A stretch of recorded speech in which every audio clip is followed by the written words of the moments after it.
Hello and welcome back to Philosophy for the Lockdown and Beyond. The sun is shining, hopefully some of you are coming out of lockdown a little bit, and it's time to look at virtue ethics. My name is Nassika, I'm a moral philosopher. I am not a relativist, I am not a consequentialist, I am not a deontologist. The good news is I am a virtue ethicist. If none of this makes any sense to you, go back and watch some of the other videos, please. Otherwise, here we go with virtue ethics. Now, well done for making it through deontology. I know there were 2 or possibly 3 if you were interested in the third part of the groundwork. Very difficult videos with quite a lot of dense and challenging information, and I did a lot of talking. To be honest, I don't really know how to transmit the ideas from Kant's groundwork without doing loads of talking, because they are quite profound and quite difficult. But today, because now you have a bit of a background and you know a bit about consequentialism and how consequentialist theories evaluate actions, you know a little bit about deontology, what deontology has to say about motives as opposed to consequences, for example, I'm going to ask you to do a lot more of the heavy lifting, so you'll be doing a lot more work. So arm yourself with some pen and paper, and hopefully with some friends, if you can have some friends or some family members who are interested in philosophy, because it will be a lot more interesting if you can discuss these questions with somebody else, or 2 or 3 other people, however many people might be interested in philosophy in your household. Okay, so virtue ethics. So for a long time, discussions of modern moral philosophers were between consequentialists and deontologists. We've seen that when you look at the act, the whole package of what it is that somebody does, remember how you came to be at this point, the situation you're faced with, your intentions, your motives, what it is that you do, and the consequences of what it is that you have done. The deontologists and the consequentialists disagree. The consequentialist wants us to evaluate what happens out there in the world, the results of the actions. This is what morality is about, making things better. The deontologists are interested in your intentions, your motives. Why did you do the thing that you did? Not what you did, but why did you do it? Expressing the motive of the pure will and reverence for the moral law. So for a long time, the debate was between these 2 alternatives, and a lot of it was on those grounds, whether it should be consequences or motives, until the sort of last bit of the last century. A few philosophers like Elizabeth Anscombe, Bernard Williams, Alistair MacIntyre said something's going wrong here, guys.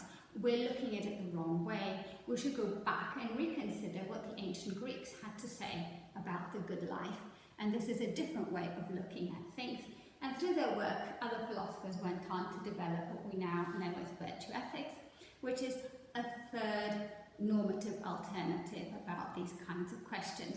And it is the kind of alternative that plausibly has inspired other ideas like the ethics of care. It's very closely related to virtue ethics.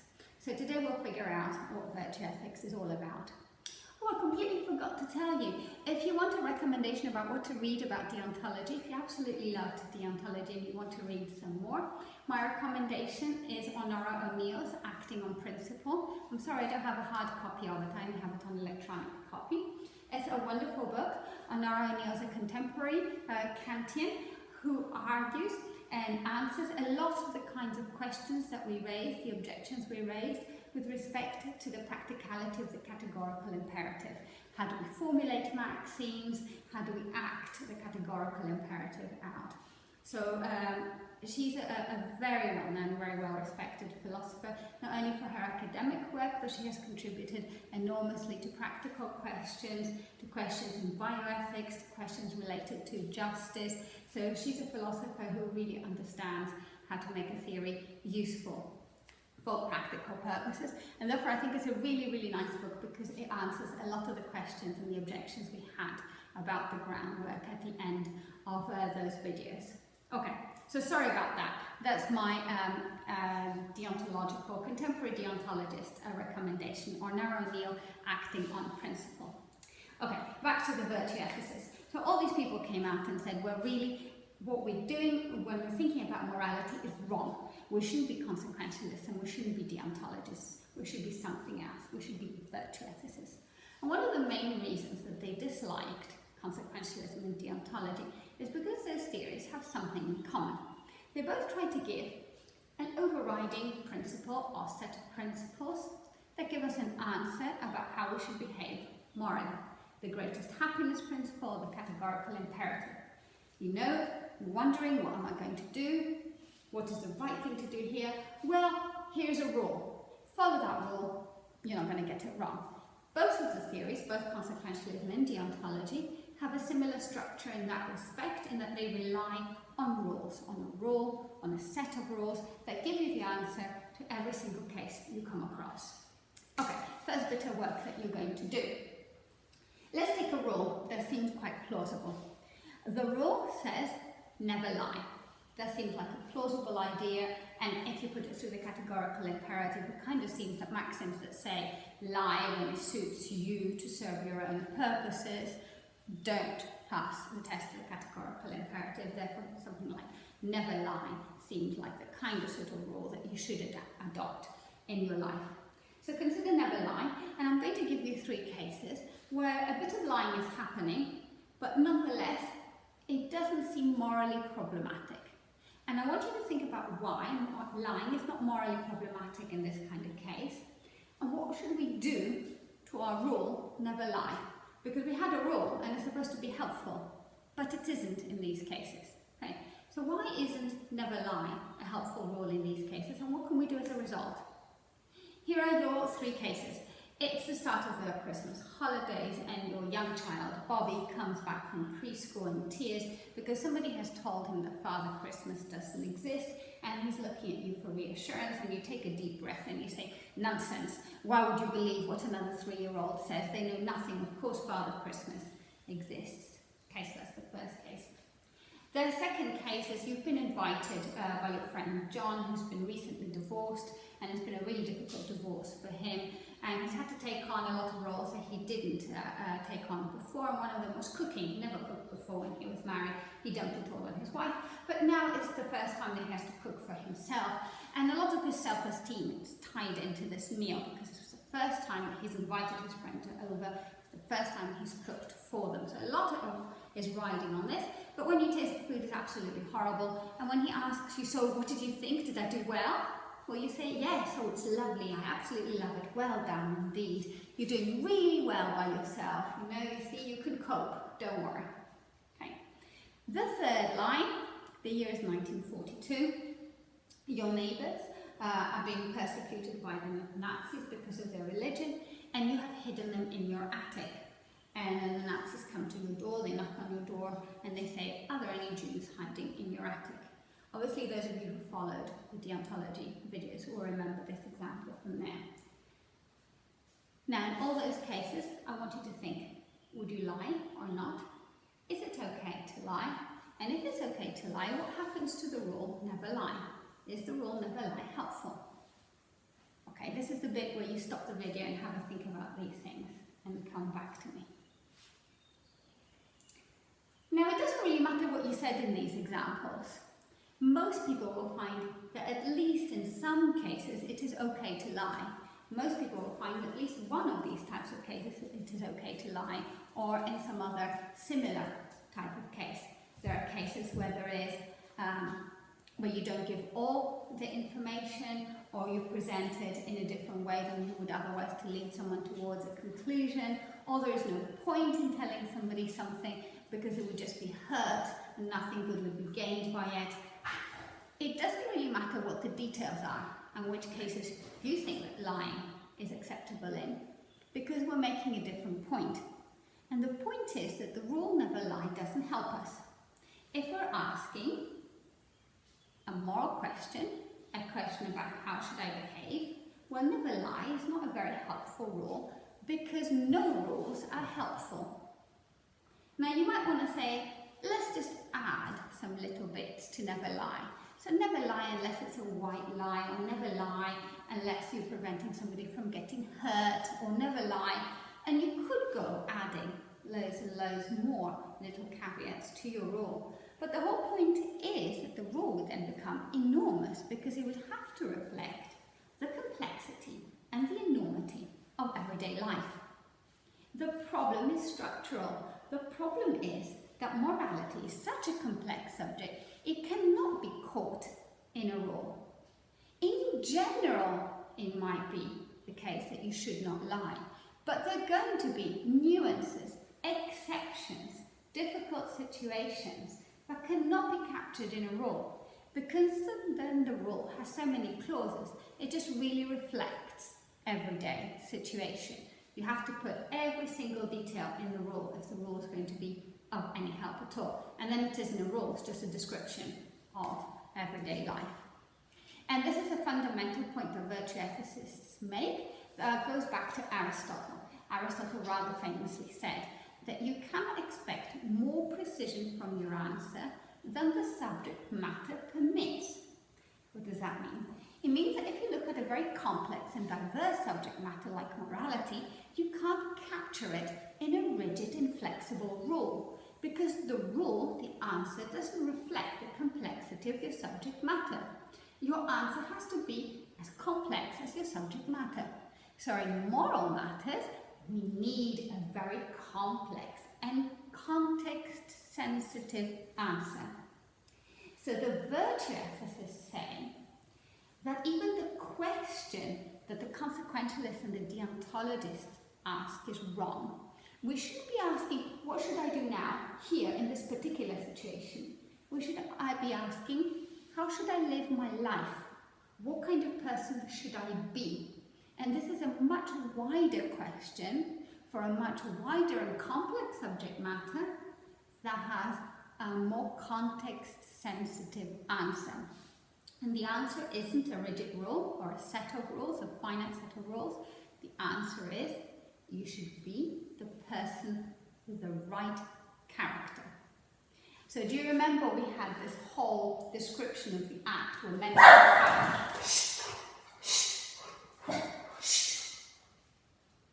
Go back. Go sit down. Okay, we have the motives, the intentions, the acts, and the consequences. And I told you way back in the consequentialism that there's all this behind me. How did I get here? This is the bit that interests the virtue ethicists.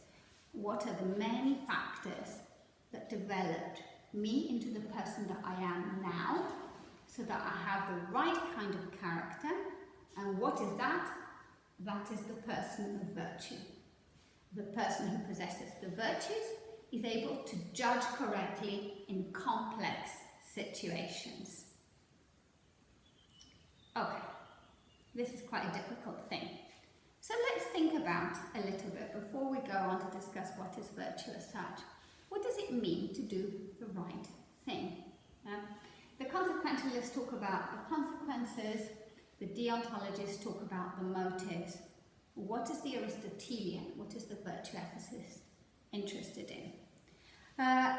I'll give you some more cases to look at. You need your pen and paper and your friends again. When we do the right thing, we get credit for it. We get praised. Well done. That was the right thing to do. Okay. Other people recognize that we behaved the way we should. We also feel a sense that we did the right thing. But I'm going to give you some examples where there is an aspect of the case where something went well, but we don't want to fully praise the people for it. We have a reluctance to give them complete and utter credit for what they did, because something has not gone right here. And I want you to focus on what it is that hasn't gone right. Why are we reluctant to give credit for what has happened in this kind of situation? Okay, so the first kind of situation. John is on his first date with Anne. It's going really, really well.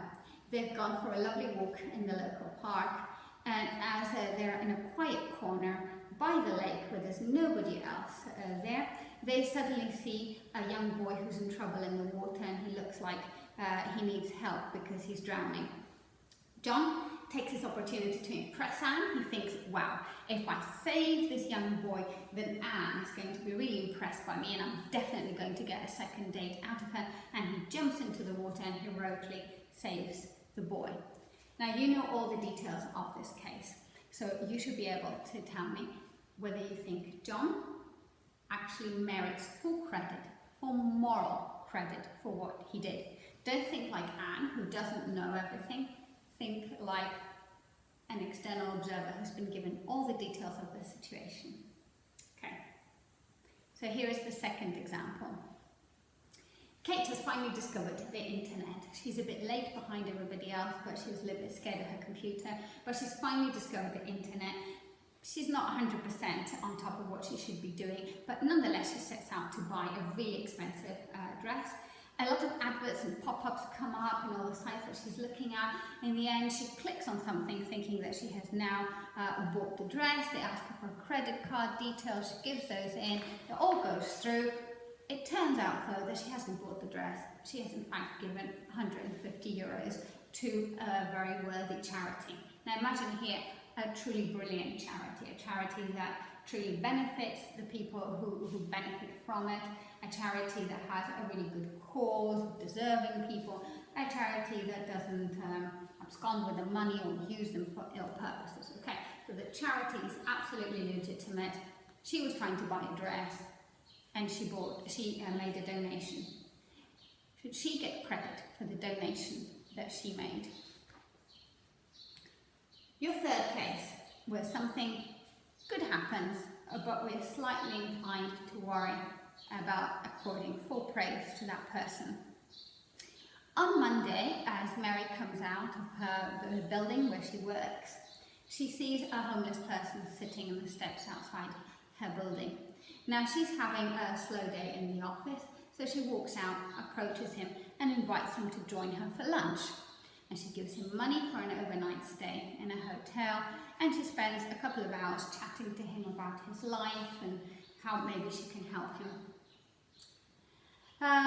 On Tuesday, she's having a really bad day at work. Things didn't go well. She's in a really bad mood, so she walks out. She doesn't even look at him. On Wednesday, she has a lot of coins weighing down her purse, and her purse is really heavy. So she's looking for a way to get rid of the coins. As she goes past him, she tosses the coins at him because he's just convenient. He's there. On Friday, she learns that she has just won a really big account at work, so she's in excellent mood. So she invites him to come out and celebrate with her. Now, should Mary get full credit for her behaviour towards this homeless person, for giving him money for a hotel room, for taking him out for a meal, for asking him out to party with her? Or is there something about the situation that leaves you feeling uncertain about whether full and complete praise is warranted? Okay, I'll leave you to think about these people. We have John, who impresses Anne, jumps into the lake to save the baby. We have Kate, who's just discovered the internet and gives the money to the charity.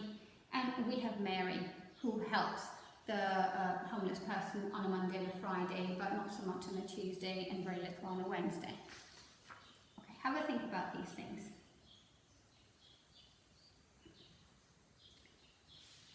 Now, if you think about these kinds of situations, you'll be able to derive the reason why we feel unease about giving praise, full and complete praise, for each one of these cases. In the case with John, we don't want people just to do the right thing. We want them to do it for the right reason. John is saving the child in order to impress Anne. At the end of the day, a good thing has happened. The child has been saved. But John didn't do it for the right reason. So he's not fully praiseworthy because of the reason behind his action. Kate is another example of someone who's not praiseworthy because she accidentally gave the money to the charity. It wasn't her purpose to give the money to the charity. She was only trying to buy a dress. And when she finds out that she gave the money to the charity, she'll be upset, and if she can, she will cancel the donation. It was all done accidentally. Mary is not consistent. She's an interesting one because on some days she does a good thing. She does help this person in need of help, but her behaviour is entirely inconsistent, and it seems to be dependent on emotions that are unrelated to the situation. That means when she sees the homeless person, she should be as moved on Monday as she is on Tuesday, as she is on Wednesday, as she is every day of the week by his need, because his need remains the same. But Mary is not moved by his need, she's moved by her emotions. Good day at work, feeling good about herself, let's go celebrate. Bad day at work, feeling grumpy, she doesn't even notice him. Now, neutral neutral day at work, here's some change that's bothering me. She's doing it for a reason that's completely unrelated to his need.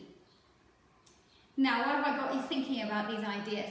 Because these ideas give rise to the definition of virtue. So what is virtue? We've said, according to virtue ethics, it's not about what you do in a specific situation, or what should I do here. It's what kind of person you should try to become. It's a developmental theory about all the things that happen that bring you to this point. How should you cultivate your own character to end up at a particular point, and what is that point? You become the person who possesses the virtues. Right. So what are the virtues? For some people the word virtue is a bit odd. It's a little bit old-fashioned, and you might think nobody really uses this word and it doesn't make much sense. The way we're going to use it is the ancient Greek way, the way Aristotle, for example, used it.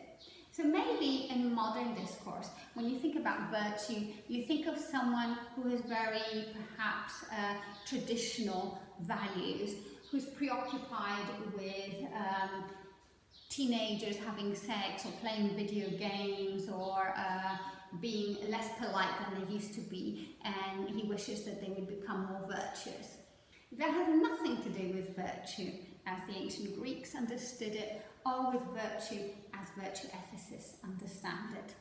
What virtue is relates to these three examples we looked at.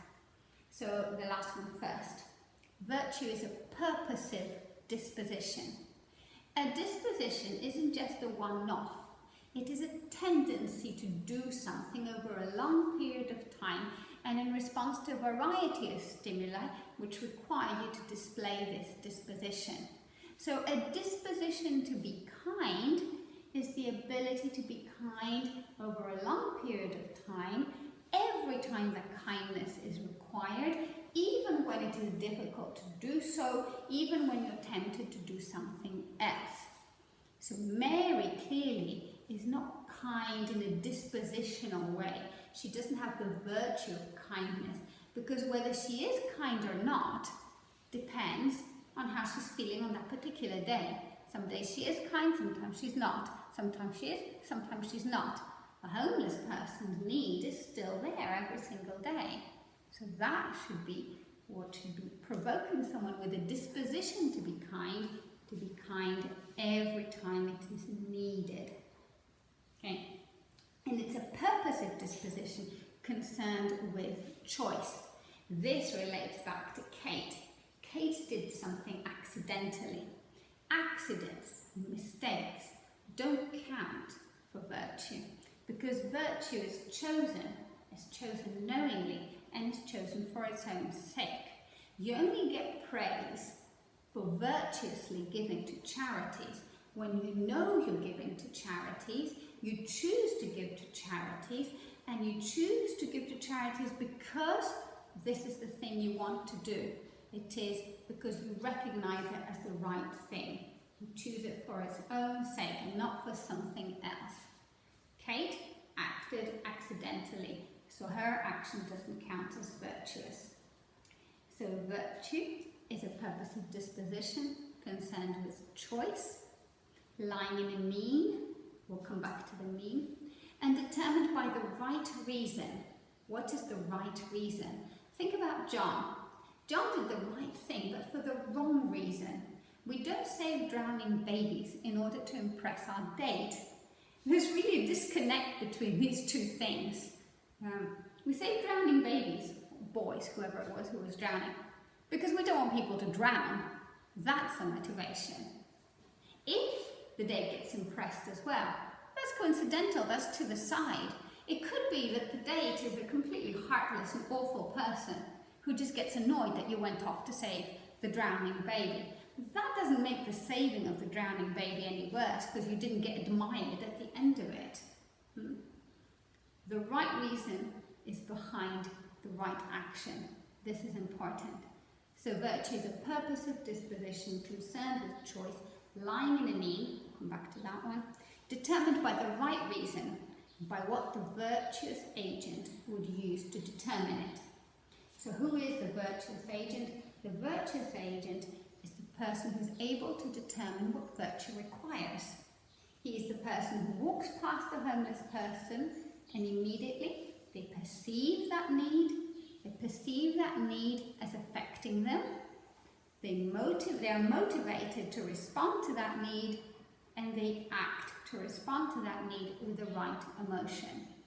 So they meet the need and they feel kind emotions as they're doing the kind act.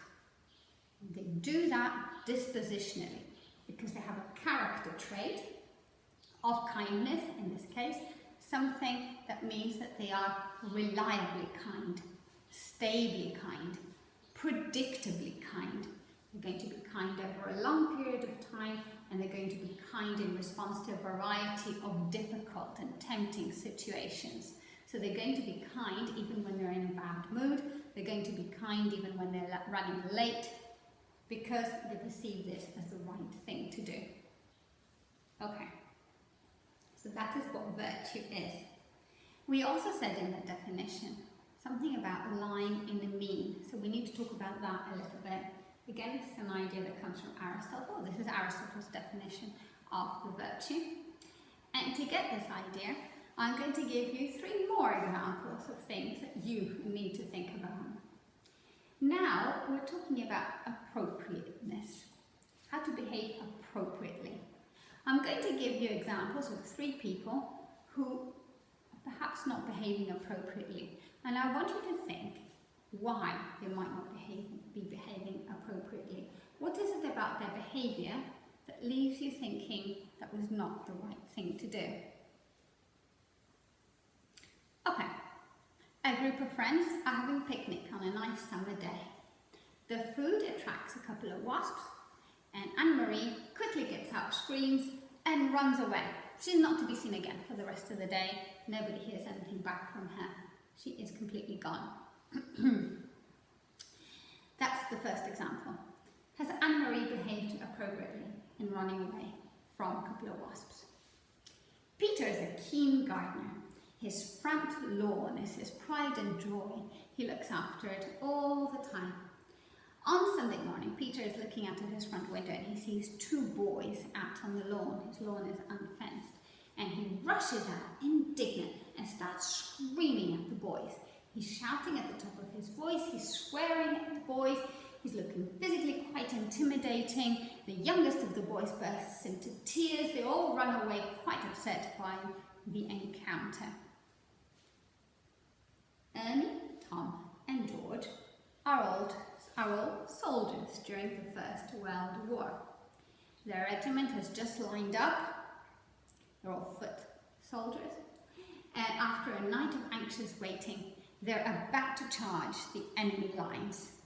The battle begins, and Ernie rushes ahead in front of everybody else, all on his own, in the middle of the field. He runs right towards the enemy lines without any cover or protection. Tom finds his courage failing him, and at the first opportunity he turns back and runs away from everything. He leaves everybody else. He doesn't support his comrades, and he runs and hides until the battle is over. George stays with his comrades. He obeys his orders, and he does his best to advance and retreat when he's ordered to do so along with his regiment. Okay, can you have a think about appropriateness here? Who is doing the appropriate thing and why? Who is behaving inappropriately? And what is inappropriate about their behaviour? We have Anne-Marie and the wasps. We have Peter, who's shouting at the children who walked on his lawn. And we have the 3 soldiers. Ernie, I never remember the names of these people. Ernie, who rushes into battle. Tom, who runs away. And George, who stays with his regiment and obeys orders. Okay, hopefully you paused the video, had a chat with your friends, thought about it, and came up with these kinds of ideas. Anne-Marie's response seems like an exaggeration. Wasps are not that dangerous, she shouldn't really have run away. But we don't actually know enough about the situation. Maybe we need to know a bit more. Is Anne-Marie allergic to wasps? Has she just recently been hospitalised because she went into anaphylactic shock from being stung by a wasp? If we knew these kinds of details, we could decide more correctly whether her response is appropriate or not. Someone who doesn't have an allergy to wasps, or a phobia to wasps, or a reason to be upset by wasps, should not be getting up and running away from a picnic. She's just ruined the day for everybody for no reason whatsoever. It seems inappropriate. But the reaction to wasps is relative to the individual. Somebody who has an allergic reaction to wasps and who has recently suffered a near-death sort of experience, being rushed to hospital because they had an anaphylactic shock from a wasp sting, could be very reasonable in running away from the wasps. That's what you should do if you see a wasp and you're allergic to them. It also depends on the wasp. I didn't say anything to you about the wasp, but imagine these are mutant ninja alien wasps that are 10 feet high. Then the inappropriate reaction is everybody else who continued with their picnic. Anger is the only reasonable one, the one who ran away. That means you can't judge somebody's reaction to something unless you know things that are relative to them. Is she allergic to wasps or not? And things that are relative to the situation. Is it just a normal insect, or is it a mutant ninja alien monster insect? Peter, who screamed. Peter's reaction seems exaggerated. Yes, something has happened that shouldn't have happened. The children should not have been on his lawn. And some degree of anger is appropriate in this kind of situation. But what is inappropriate is his exaggerated response. His anger is not relative to what has happened in this situation. To have children walk on your lawn is annoying. If you're a keen gardener, perhaps it's quite annoying, but you shouldn't terrorize small children and make them cry because of a lawn. So, the degree of anger one should show needs to be appropriate to the situation one is in.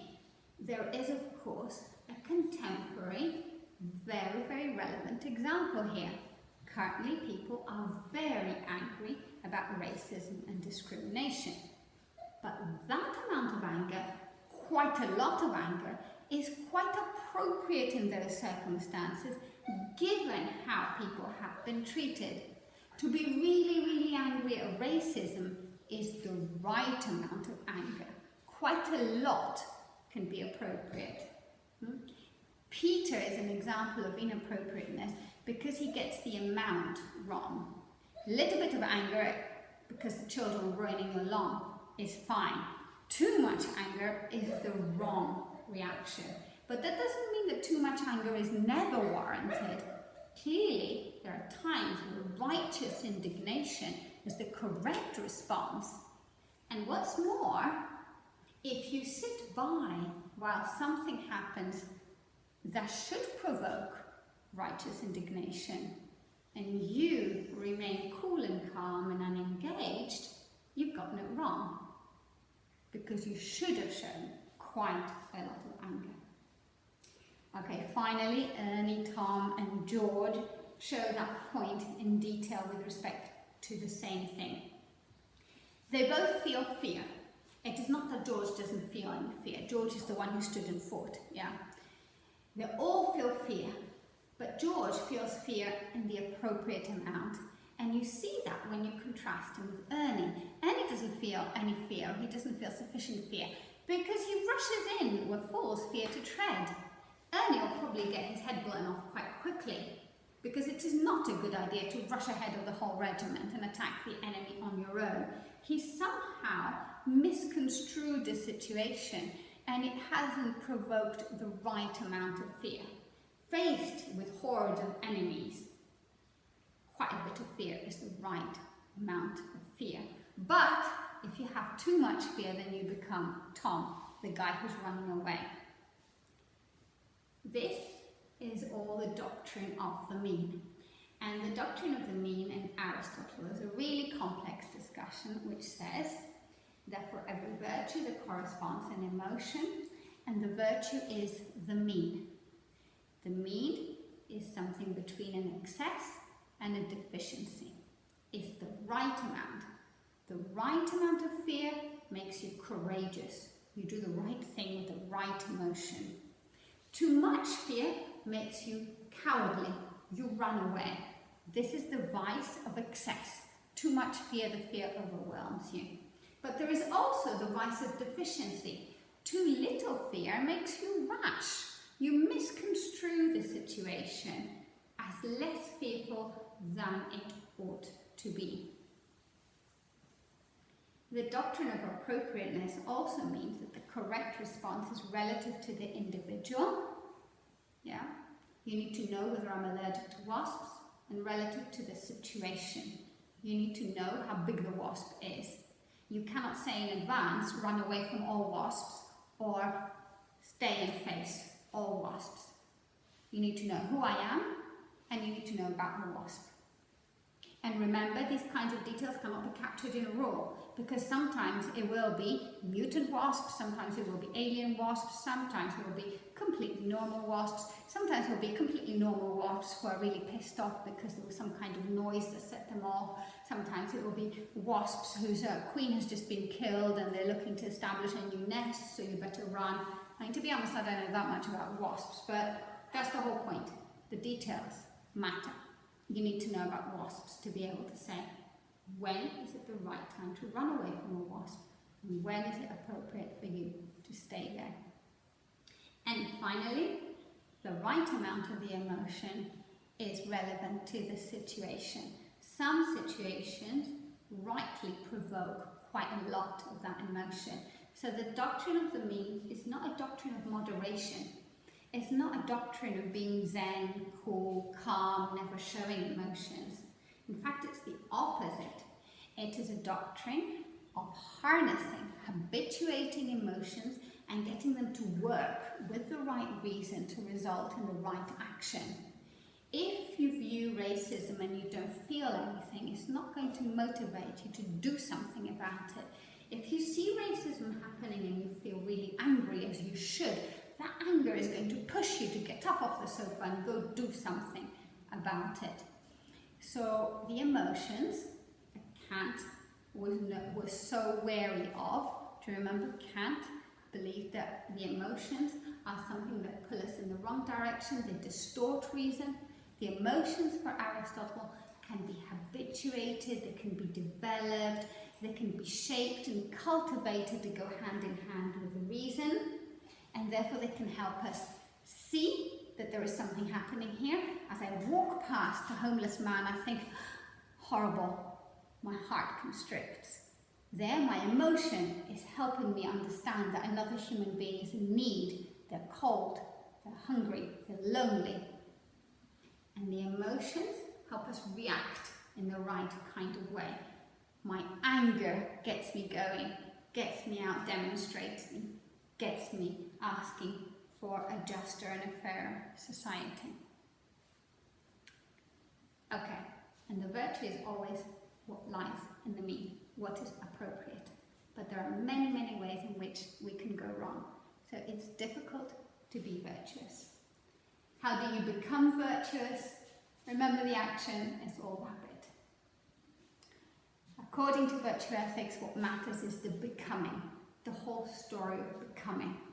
What natural tendencies do you have? What moral examples have you been offered? Who were your educators? Who were your peers? What kind of experiences did you have? Were you able to practice? And what did you practice? Did you learn from your mistakes and your failures? It is a really, really complex picture that should actually go hand in hand with moral psychology, with empirical information about how we become who we are. And a lot of virtue ethicists actually work along psychologists as well, because they're interested in the empirical side of how we develop these things. Okay, just to finish off, some criticisms of virtue ethics. I'm going to find this one really tough because I want to tell you all the replies as well. But because I didn't spend time telling you all the replies to the consequentialist objections and to the deontological objections, I kind of feel they're really unfair just to tell you the replies to the virtue ethical objections. But just keep in mind that there are replies to these kinds of things. So the first objection is, Well, you might not like rules, but rules are action guiding. When you say to someone, never lie, then they know what not to do. If you say to someone, be that kind of person who knows what is relative to the situation, you're not really helping them very much. So we now have a moral theory that doesn't really tell us anything about what we should do. And what is the purpose of that? Our moral theory is fundamentally supposed to be action guiding. A second objection to virtue ethics is that it all becomes rather relativistic, and if you look at different societies at different historical times, they have completely different ideas of what it is to be virtuous. Especially if you look, for example, ironically at Aristotle. Aristotle thought that women and slaves could never achieve virtue because of their very nature, so they were excluded. Basically, for Aristotle, the virtuous person is the Athenian male citizen. And that seems like a very relativistic account of what things are virtuous, and a very elitist story about who can become virtuous. The women and the slaves were very often the barbarians, which means the non-Greeks. I'm sorry guys, only Greeks need apply, although I don't make it for being a woman, but only Greeks need apply for virtue, make the whole theory very elitist and only available to some people. And in another sense it is elitist because when you think about all the factors that go towards making your life good, having the good examples, the good educators, the good peer group, the good opportunities for practice, well, all these things that could be good, that could also be bad. Some people's chance of becoming virtuous is completely doomed by their surroundings. If they're brought up in the wrong way, with the wrong examples, with the wrong peer group, with the wrong opportunities, with no chance to practice virtue, that seems to be quite unfair, because nothing about that story is about who they are, it's about who they became because of things they couldn't control. 2 more objections and we're finished.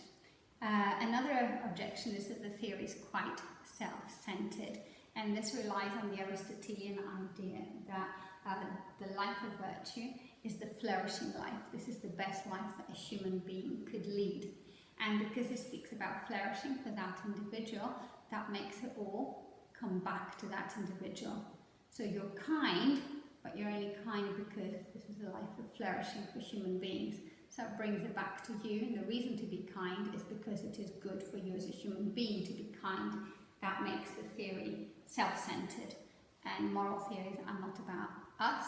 They shouldn't be self-centered in this way. They should be about other people. They should be other-regarding. Finally, there's a couple of philosophers who are relatively recently, in the last 20 years, used evidence from moral psychology, from empirical experiments like the Milgram experiment or the Good Samaritan experiment, if you happen to be familiar with those, to argue that there are no such things as virtues and character traits. Gilbert Harman and John Doris have argued that if you look at the experiments in moral psychology, in applied psychology, you find that there are no such things as character traits. So virtue ethicists are talking about something that doesn't exist. It's only philosophers who have these concepts. And when you look in practice, these things are not really there. They're cognitive biases, they're mistakes that we make in our reasoning, but there's no such thing as character traits. Okay, I'm going to stop there, and since we're at the end of a whole series of things, I'm going to give you some suggestions for what to read if you really enjoyed virtue ethics and you want to read some more. Following on from the first philosophers who disagreed with deontology and consequentialism and proposed virtue ethics as an alternative, there have been quite a few philosophers who worked on developing this alternative into a fully blown and interesting theory. Preeminent amongst those is Rosalind Hursthouse, and her book on virtue ethics is what you want to read if you enjoy virtue ethics, and in that she develops an entire account of what virtue ethics might be as a standalone theory, as an alternative to consequentialism and deontology. Equally, if you're interested in how Aristotle inspired the resurgence of these ideas, you might enjoy Nancy Sherman, The Fabric of Character, where she uses both ancient Greek Aristotelian ideas and modern ideas about how we should think about emotions, character, the virtue. So I think this one is also really nice, especially if you're not familiar with Aristotle. You may find her status on virtue ethics to be a little bit hard going unless you've read Aristotle first. And of course, you should read Aristotle as well first, the Nicomachean Ethics. This is where all these ideas come from. Okay, we'll stop there with all of that, and I'll have a think about what we're going to do next. If anybody has any requests, you have to put them in the comments of the videos, and I'll maybe try and fulfill them in future videos, but that requires somebody to be watching the videos. Okay, bye-bye.